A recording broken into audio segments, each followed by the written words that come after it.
Assalomu alaykum. Akazamin Begomuz YouTube kanalimiz a'zolari, kanalimiz mehmonlari, kanalimiz xush kelibsizlar.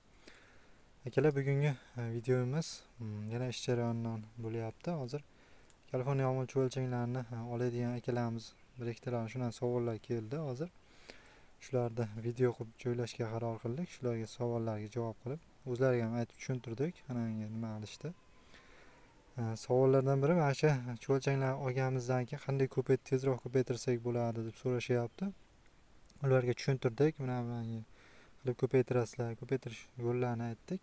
Hozir bugungi videomizda mana shularni yangi olib shu ishni boshlamoqchi bo'lgan aka-ukalarimizga ozgina manfaatli, foydali video bo'ladi deb o'ylaymiz. Akalar, mana yana ish jarayonidamiz. California omilchi o'lchanglarni beraktilamiz, yana og'darish jarayonidamiz. Mana grabelimiz ustidagi somonlarni ishirib olgani, beshligimiz og'dargani bo'ladi. Bunda kurayda og'darib bo'lmaydi, beshlikda og'dariladi. Sizlarga birinchi o'rinda tezroq ko'paytirishni yo'llarini aytamiz. Birinchi o'rinda tezroq ko'paytirish yo'li, birinchi o'rinda suvni ko'proq sepish kerak.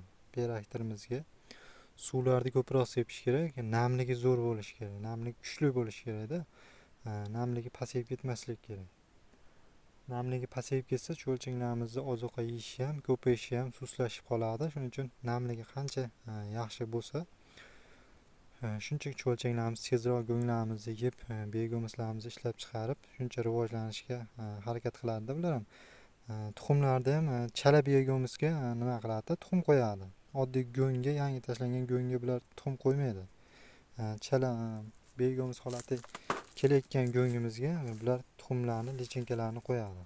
Har bir lichinkadan 3 tadan shu 7 tagacha chiqadi. Biz o'zimiz tajribadan o'tgan, biz uni yorib ko'rsatganmiz, video ham chiqarganmiz. 3 tadan 7 tagacha chiqadi bitta lichinkada. Hop. Ikkinchi yo'li mana shu beshlikda og'darib chiqish. Qancha tez og'darilsa, mana shu beshligimizda qancha tez beraktillarimizni joylari qancha tez og'darilsa, cho'lchanglarimiz shuncha tez harakatlanib, tez go'nglarimizni yeyishga, tezroq harakat qilishga yordam beradi. Bu suv sepilaversa, presslanib qoladi-da, presslangan joyda harakatlanishi suv qoladi.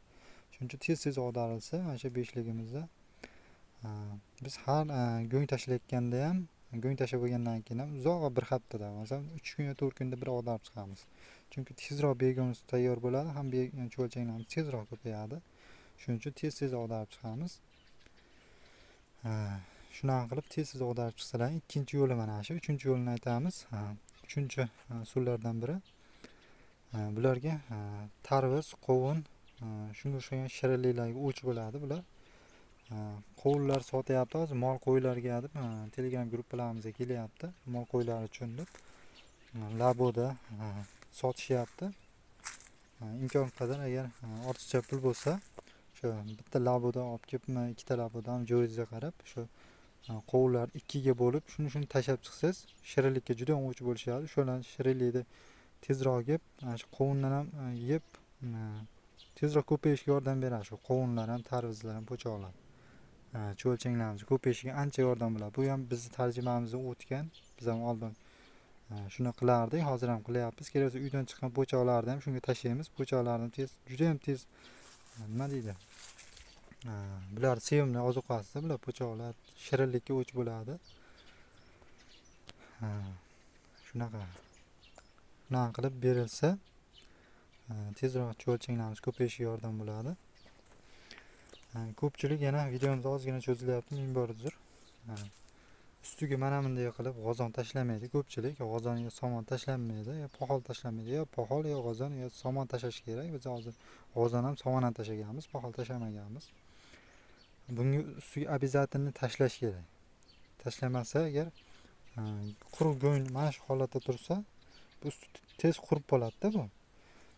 Cho'lchanglarimiz betida oziqlanadi. Asosan betiga chiqib qoladi-da.